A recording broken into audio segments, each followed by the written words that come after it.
for nationwide civil disobedience to force the Kenya regime home. Tuendelee tusiendelee? Tuendelee tusiendelee? Tuendelee tusiendelee? Because Article 1 gives us the people, officials of this illegitimate regime, including Mr. William Ruto and all elected leaders who supported the Finance Bill 2023.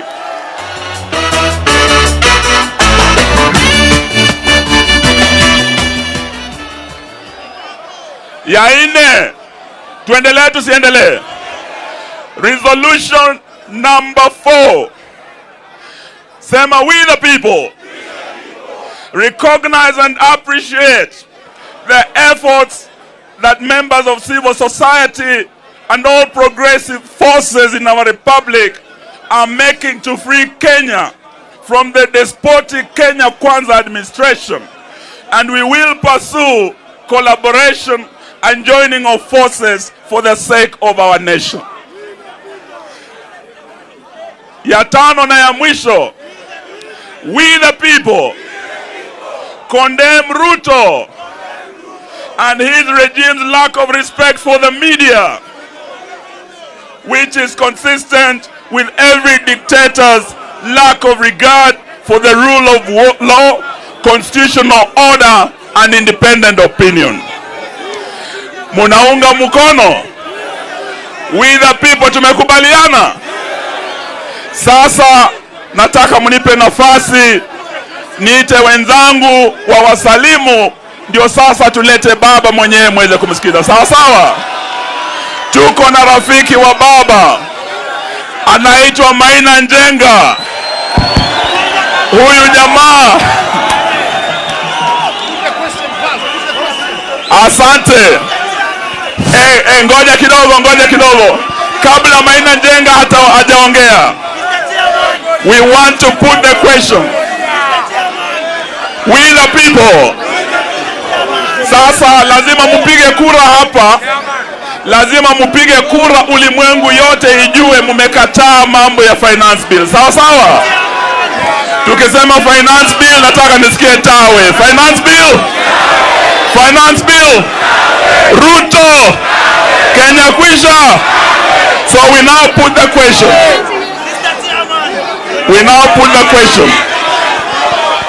With the resolutions, 5 resolutions we have read here today, will as many over the similar mind say aye? Will as those of a contrary opinion say nay? The ayes have it.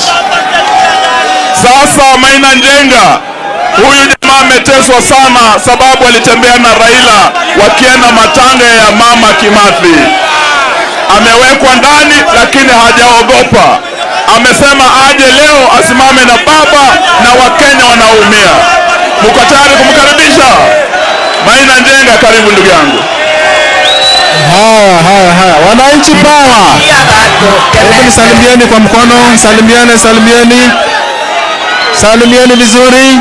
Wangapi wanapenda baba?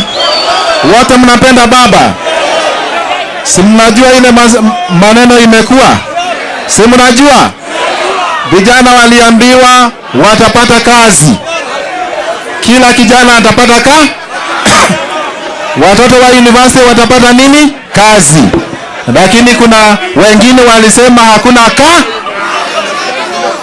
Tuliambiwa ya kwamba mama mboga atabadilika, atauza supermarket. Anauza ama auzi? Tukaambia kwamba bodaboda atapeleka gari. Wanapeleka ama wapeleki? Sasa tumeshangaa sana kwa sababu hata vijana wanatozwa kodi. Wakifanya hawking, wakimafanya bodaboda, wakitembea pale popote, kuna shida. Zamani wakati tulikuwa tunafanya campaign, watu wote walikuwa mahasla.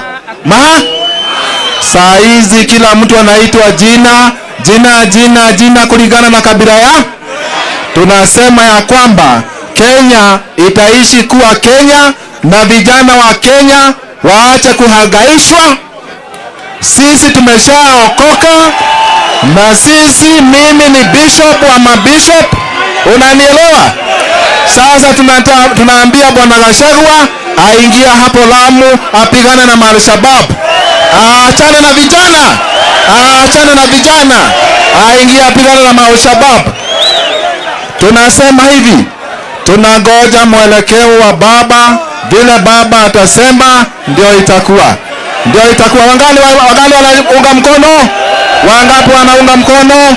Kwa hivyo tushikilie hapo na tushikilie zaidi, nasi tujitolee, kwa sababu kila mmoja wetu anahitaji kukombolewa, na sisi tumesimama imara na baba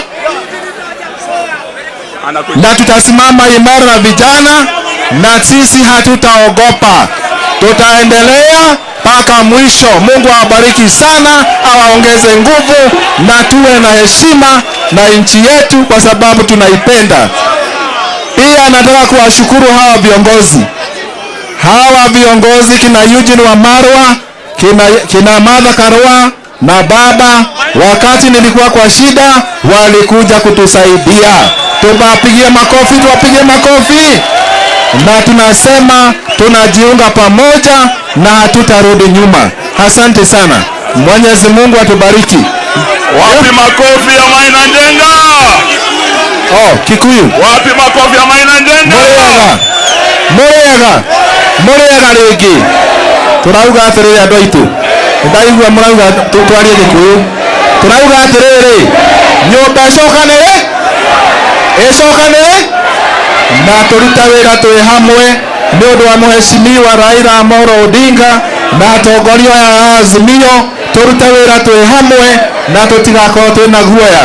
Tũrũgame na maitũ na ithuĩ andũ a kĩrĩma na anake a bũrũri wothe tũkorwo twĩ hamwe nĩgetha Mwathani atũrute ũkombo-inĩ. Reke tweterere baba tũhe ũhoro thaa ici. Thengiũ mũno, mũtũre na thayũ. Makofi. Asante sana ndugu yangu Maina Njenga. Sasa sababu dunia nzima imengoja kusikia baba anasema nini siku ya leo, nataka muwe tayari tumkaribishe baba atoe statement yake, alafu mama atakuja, Wajakoya na wale wengine. Muko tayari kukaribisha baba? We now want to welcome our leader, the people's president, His Excellency Raila Amolo Odinga.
Mmekuja kwa fujo, anaye macho na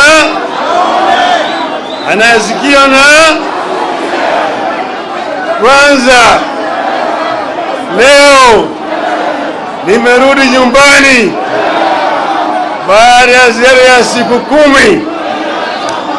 Nilikuwa nchi ya Poland katika mji unaitwa Gdansk. Hapo kuna mahali bandari pale ambaye mtu anaitwa Lech Walesa alianza mapinduzi kule Poland, na hiyo mapinduzi ikatoa serikali katika nchi ya Poland, Urusi na Ulaya Mashariki yote.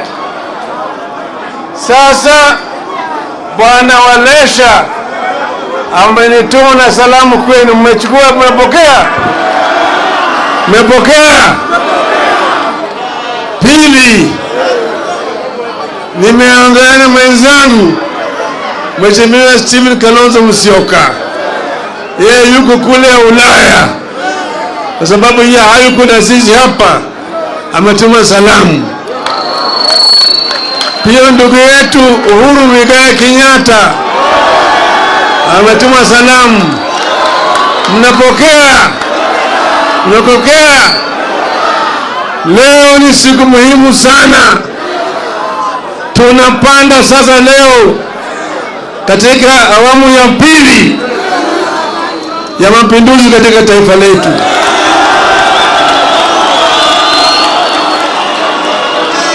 Kwa hivyo nataka mniruhusu kwanza niongee ya mzima, nieleze sababu gani tunataka kufanya. Unakubali? Nitasema na kimombo, sawa? Kwanza naanza na quotation. Woe to those who make unjust laws, those who issue oppressive decrees, to deprive the poor of their rights and withhold justice from the oppressed of my people, making widows their prey and robbing the fatherless. What will you do on the day of reckoning, when disaster comes from afar? To whom will you run for help? Where will you leave your riches? Unquote. That is Isaiah chapter 10, verses 1 to 3.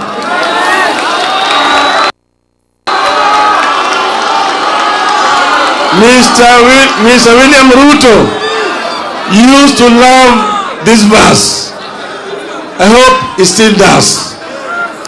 Dear Kenyans, last week we were betrayed in this city. Our representatives conspired with an executive and abandoned us at our hour of need by voting for the punitive Finance Bill 2023. Yesterday, Mr. William Ruto endorsed this betrayal by signing the Finance Bill into law. We did everything that could be done to have Ruto listen to us and avert the confrontation over taxes. We petitioned the authorities and institutions. We demonstrated. We prayed in the house of worship. We begged to be heard. We sought amendments, and we pleaded with our members of parliament to stand up for us. Our petitions were thrown to the dustbin by Ruto's tyrannical hands. He slighted our pleas and violently dispatched our petitioners. Effective next week, therefore, fuel taxes rises from 8% to 16%. We will pay housing tax whether we need a house or not. The cost of basic goods, which has been weighing Kenyans down, is going up from next week again. At a time like this, silence would be a betrayal to the country. Silence would be treason. We cannot be a nation of people who, having eyes, refuse to see, and having ears, refuse to hear. We have suffered a cruel betrayal of our trust and confidence in the ability of our representatives to protect us. We must punish the traitors, and we must force a repeal of the Finance Act. But what happened this past week and yesterday is not just about the Finance Act. This is about the re-emergence of a dictatorship under leaders who cut their teeth and honed their political skills in an infamous school of dictatorship. We all know where Mr. William Ruto is coming from. We all know where Rigathi Gachagua is coming from.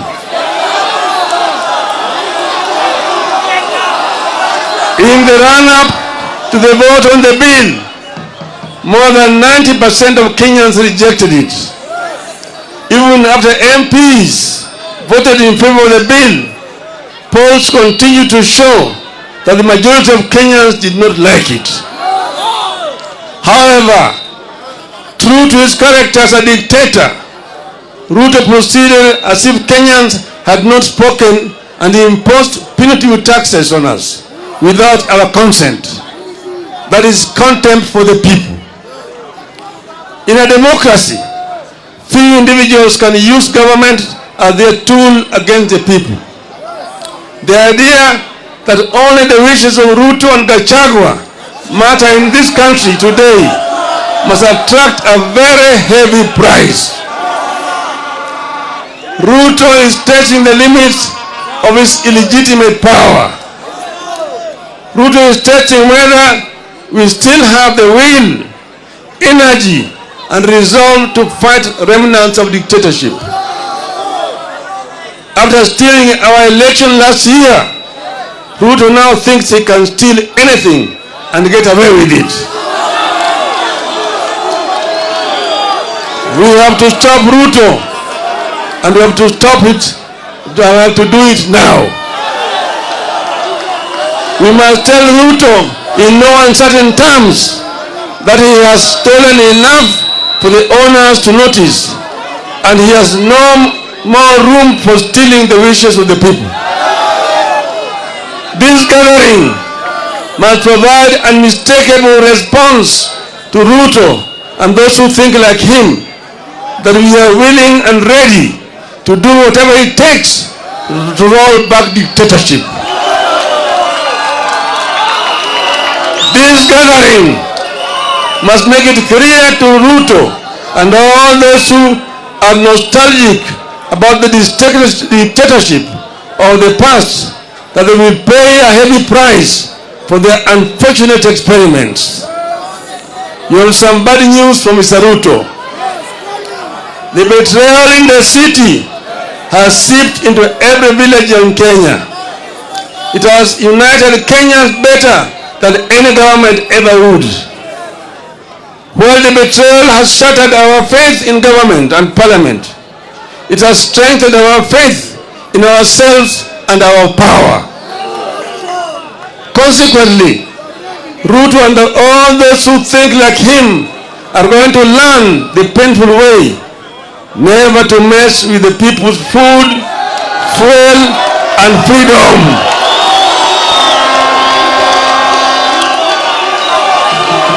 Hello?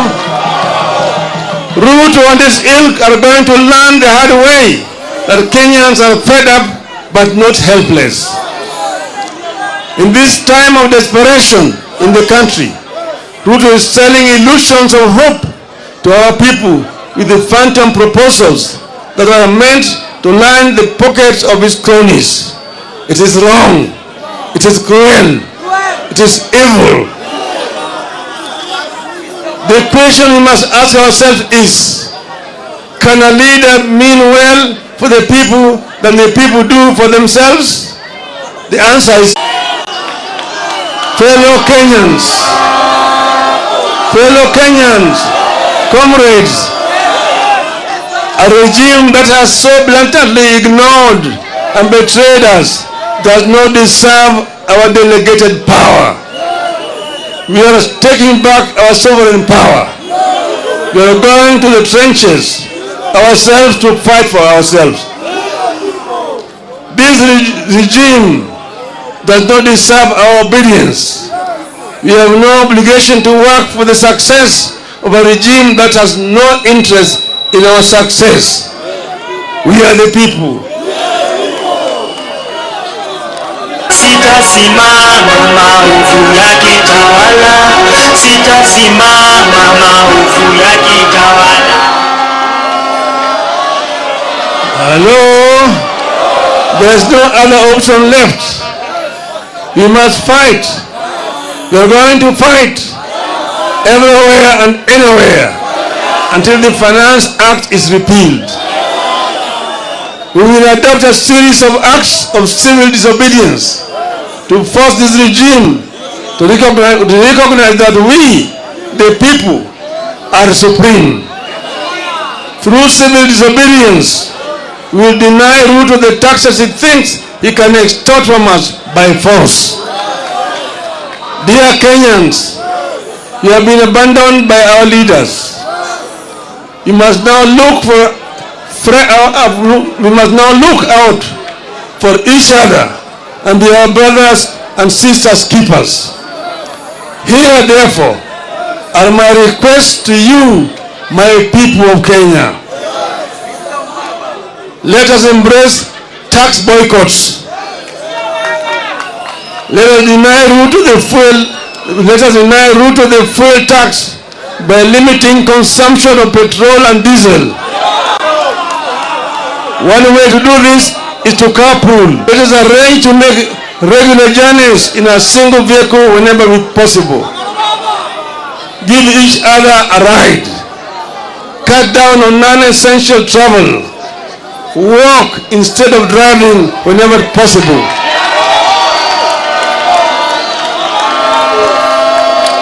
To all employers to allow their workers time to walk to and from work. I appeal to matatu owners to support tax boycotts. While observing safety measures, maintain the current fare but double your carrying capacity as part of the civil disobedience. Our police officers should support our call by allowing matatus to carry above capacity at current costs so that Kenyans can commute. Niko tayari kulipa gharama Hello? I appeal to businesses to disable or avoid electronic tax registers, make nil returns on VAT, and instead give discounts to customers. This way, we shall recover the VAT Ruto is taking illegally through the fuel. I appeal to employers to ignore the punitive deductions of employee salaries that will only line the pockets of Ruto's strategically placed cronies. Mr. Ruto is driving us off the roads with high fuel prices. We must deny his officers the comfort of driving us off the road with their vehicles. Let us deny the government vehicles and motorcades the right of way that they take for granted. They may sound the sirens at their wish, but everyone must follow the traffic except for ambulances. Dear Kenyans, I'm coming. We know the men and women who visit this unjust law on us. Punish the traitors. Let us name, shame, follow and isolate the traitors at every turn. Let us picket their public and private offices and their homes until they join the call to have the Finance Act repealed. Today, and with absolute respect and humility, I am reaching out to the online community in the country and diaspora, the famous Kenyans on Twitter, the content creators and the TikTokers. I have a request to you. Let us gather and share information about the traitors, their Twitter and other social media accounts, telephone numbers, and email addresses, and use these to show the oppressors that power belongs to us, the people. Finally, I appeal to our performing artists. Let our songs and music be a source of pain to the traitors. Let our songs and music a source of pain to the traitors. Let our music carry our disappointments and support the fight against Ruto and his contemporaries until Ruto learns to respect the people. Dear Kenyans, in a democratic country that is founded upon sovereignty of the people, whenever the arms of government, whether the executive, the legislature, or the judiciary, fall into the hands of men and women who use their delegated sovereign power to oppress the people and benefit themselves, then it becomes a right and a duty of the people in pursuit of the common good to assert their sovereignty, to disobey those men and women and their laws. We are asserting our sovereignty. Civil disobedience begins with personal actions. We begin today, and we will continue progressively, discreetly and publicly, culminating the official start of massive countrywide demonstrations.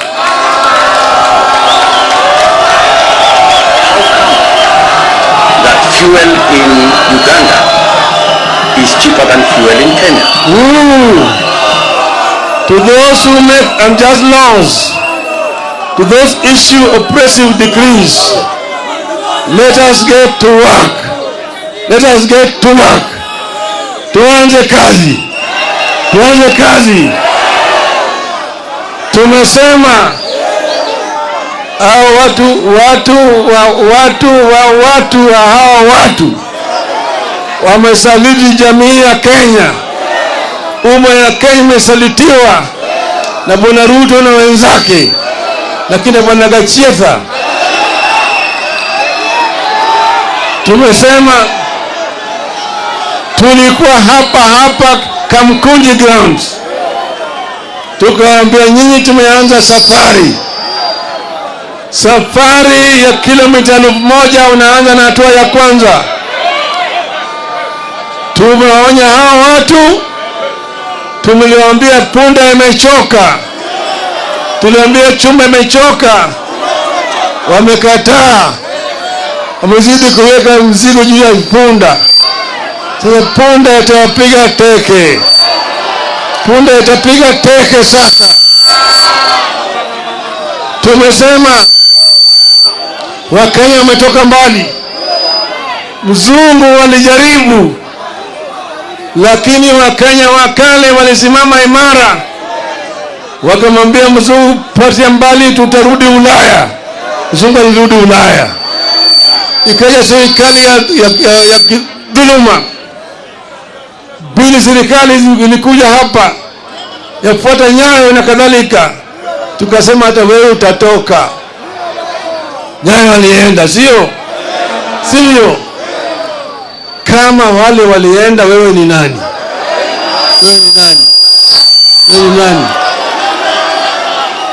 Sisi hatuwezi kutishwa na watu wachache. Hatuwezi kutishwa na watu wachache ambaye waliiba kura zetu. Tunajua vile waliiba kura zetu. Tukawaambia Wakenya wanataka namna hii na hawalewi. Sasa imefika kiwango wakati wanatakana Wakenya wasimame imara, waonyesha watu ya kwamba Wakenya si punda zao. Wakenya wanaweza kuleta mabadiliko. Tumesema kwa kimombo hapa, tunatoa ile uwezo ambayo sisi kama wananchi tuliwapatia hao watu. Hiyo uwezo inarudi kwa mkono ya wananchi. Wewe ni mwananchi. We are the people. Semani, we are the people. We are the people. We are the people. Inua mkono, we are the people.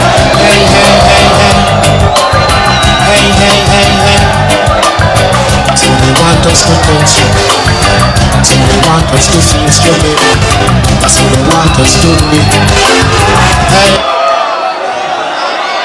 Hapa Kamukunji mwaka wa 1990, mimi na marehemu Kenneth Matiba na Charles Ubira tulisema tunataka mfumo ya siasa yenye vyama vingi, tutoe chama kimoja.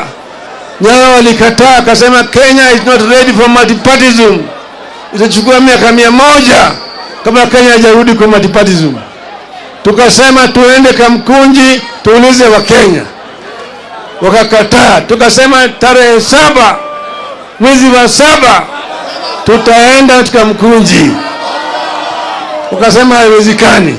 Tukasema tutaenda tarehe 2 mwezi wa 7 jioni, wakaenda kwa Matiba na Rubia, wakawachota wakapeleka ndani. Siku 2 baadaye tarehe 4 wakaja kwangu wakanichota, nikamwambia mimi niko tayari, wakanipeleka ndani. Lakini Wakenya walijitokeza siku hiyo. Matiba yuko kamiti, Rubia yuko kamiti, Raila yuko kamiti, lakini Wakenya walijitokeza. Walitoka wakaja hapa, walipigana hapa na polisi. Watu karibu 50 waliuawa siku hiyo hapa Kamukunji. Lakini mwishowe ililazimisha Nyayo toa Matiba, kutoa Rubia, kutoa Raila na kufungua katiba na kurusha ile section 2 mbali, sio? The power is with the people. Kwa hivyo leo mimi nataka kufundisha Ruto. Tutafundisha Ruto mafunzo hapa. Yeye hajaelewa. Tutamwonyesha, tutamfundisha. Na Bwana Kasietha, Kenya is bigger than you all.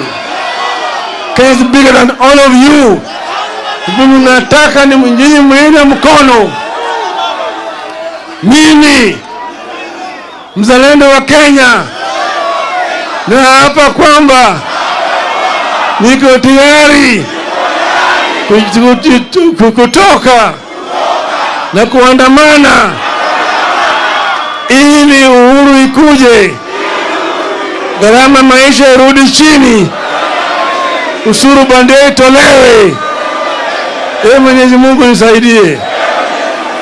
Niko tayari kulipa gharama, sitasimama maovu ya kitawala, sitasimama maovu ya kitawala. Ufisadi, ubinafsi, ukabila, kuuza sura, wataki kuuza sera. Undugu ni kufaana, sitasimama.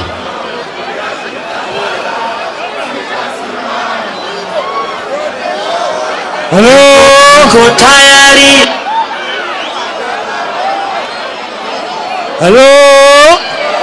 Halo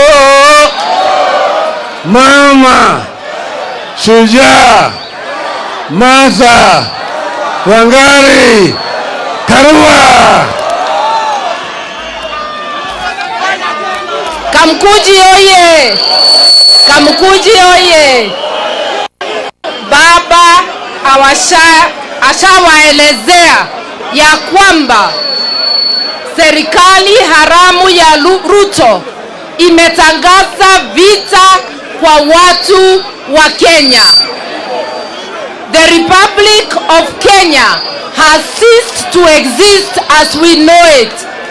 In its place, we have a colonial exploitative regime which we must oppose. Na kwa hivyo sote tukubaliane ya kwamba Ruto must go. Ruto must go. Sababu ameharibu demokrasia, ameharibu mali ya Wakenya.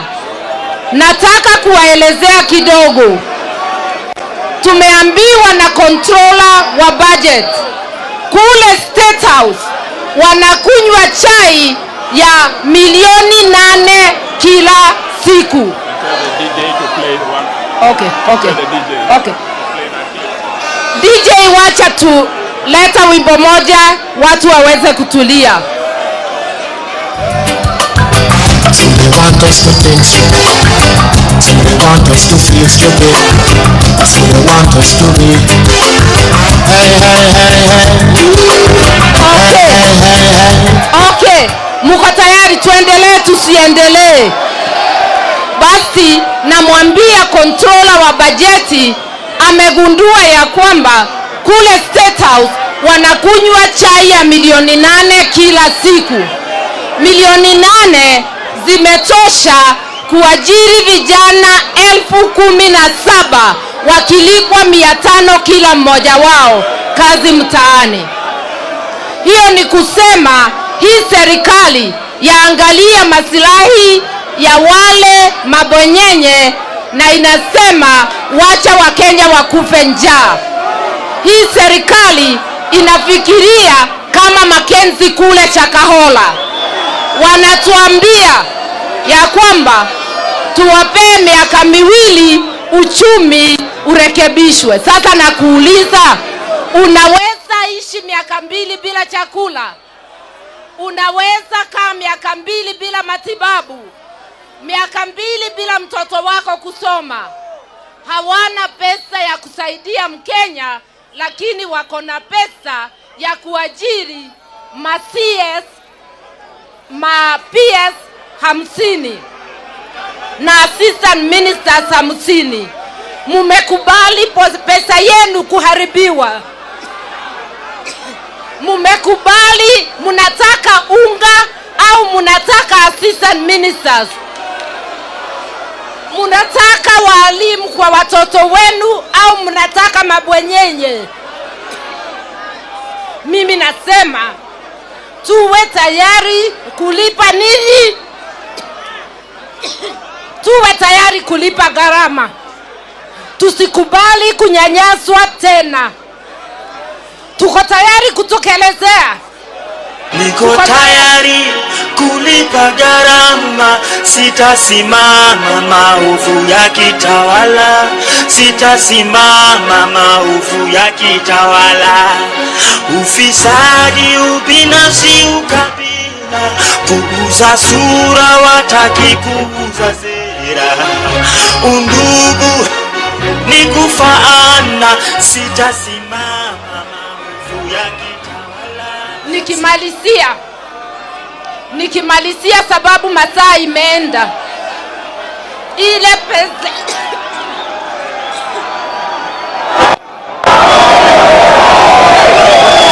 How come that fuel in Uganda, nataka tumuelewe, ile pesa imewekwa katika ofisi ya Ruto, ofisi ya Gachagua na Mudavadi.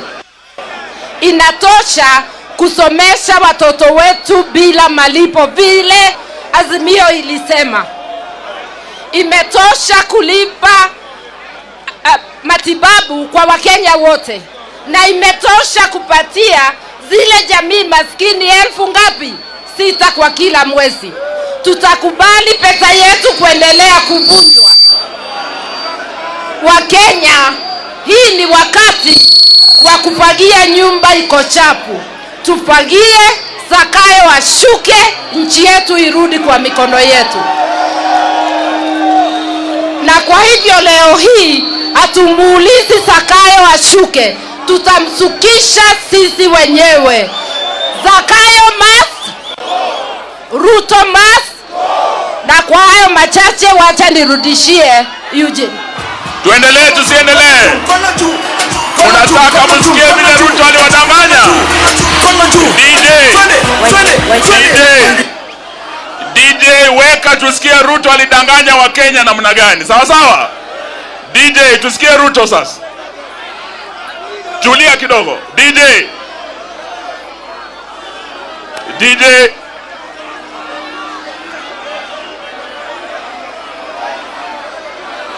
DJ, hawa watu walidanganya wa Kenya watashukisha bei ya mafuta. Sikizeni. How come that fuel in Uganda is cheaper than fuel in Kenya? Nataka niwaambie hii mafuta inaongezwa usiku na mchana. Mimi nataka niwaeleze ya kwamba these people don't understand the damage they are doing to the people and the economy of Kenya. Kwa hii taxes wanaongeza usiku na mchana. Na mimi nataka niwaulize watu wa hapa Manga, tafadhali, mkiona tumesimama hapa mbele yenu tunawaambia kwamba tutengeneze hiyo serikali inakuja ambayo inaelewa lugha ya mwananchi wa kawaida. Watu wa mafuta ndio hiyo imepanda bei. Si namna hiyo? Mumemsikia? Watu kushughulikia mafuta wanaanza mambo ya fitina, ati wananipangia. Sasa mnanipangia nini? Pangieni mafuta kwanza iteremke chini. Sasa huyo ni nani? Huyo ni nani? Si alidanganya wa Kenya? Bei ya mafuta imepanda imeshuka? Si amepandisha? Sasa nataka niwaletee ndugu yangu Wycliffe Ambetsa Oparanya awasalimu. Karibu ndugu. Wananchi! Basi leo kama viongozi wa Azimio tulijaribu vile tuwezavyo, na tumeamua siku ya leo turudi kwa wananchi, na nyinyi ndio wananchi watukufu wake, na nyinyi wenyewe kama wananchi mumeamua hamutaki mazungumzo ifanye nini? Mnataka nini? Mnataka nini? Nyinyi wananchi wenyewe mnaamua mnataka maandamano, na kuanzia tarehe 7 mwezi wa 7 mutasikia yale tutapanga kuendelea mbele. Bwana Ruto anajua ya kwamba wakati tulipeleka hiyo bili ilipoenda kwa bunge, Wakenya wengi walikuwa wamekataa. Wakenya wengi walikuwa wametoa maoni kusema ya kwamba hawataki finance bill, lakini kwa sababu wamepuuza mambo yenu na nyinyi ndio mlioweka hapa, imefika wakati nyinyi muamue wenyewe watoke hapo. So mumeamua hawashuke, mumeamua. Haya, tarehe 7 tutakuwa pamoja, tuone way forward ya nchi yetu ya Republic of Kenya. Asante sana. Tuendelee tusiendelee? Mnataka mpokee salamu za Uhuru Kenyatta kutoka chama cha Jubilee? Ndugu yangu, karibu bwana. Hello. Lugha ambayo William wanaweza elewa ni lugha ya maandamano peke yake. Na vile baba amesema hapa, kama hukuelewa sikiza. Ya tarehe 7 mwezi mano nani stop mpaka watu watoke State House. Hello. Tunaelewana? Kama anaweza tolewa kwa serikali akasema hawezi, atajua Wakenya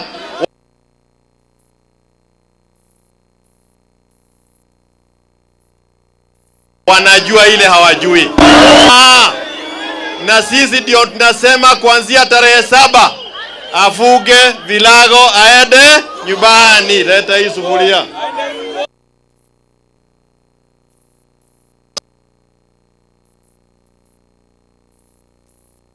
Shidwa kuweka ugali kwa sufuria.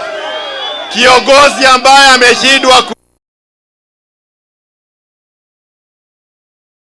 sufuria hana maana kwa Mkenya yoyote.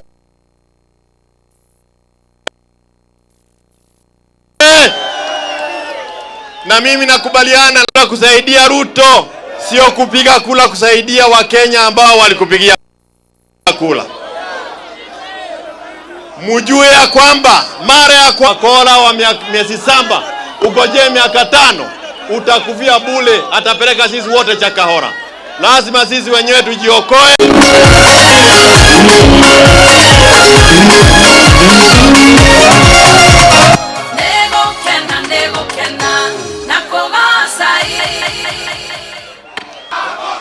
Sawa. Thank you. Baba, ukiangalia huu mkutano, huu ndio mkutano ambao una watu wengi zaidi. Sababu wa Kenya wameongea, hiyo hatua nyingine zaidi ni gani? Thank you very much. Sasa tunaleta Wajakoya. DJ, wachilia kitu. Asante. Kwa vile hamna DJ, muda ndio hamna. Baba ametoka mbali, amechoka, na unaona ma-MPs wengine wameanza kutoroka kama baba yuko hapa. Wale ambao ni ma-MPs ambao wameondoka kuharibu mkutano wa baba, wakijua kwamba baba yuko hapa na anaondoka wote, muandike hiyo majina. Hiyo sio heshima kwa baba kweli. Ya pili, niko na vitu vitatu. Number 1, while you are away baba, while you are away, one of your members of parliament was attacked yesterday. Huyo Mheshimiwa Ong'ondo Were aliatakiwa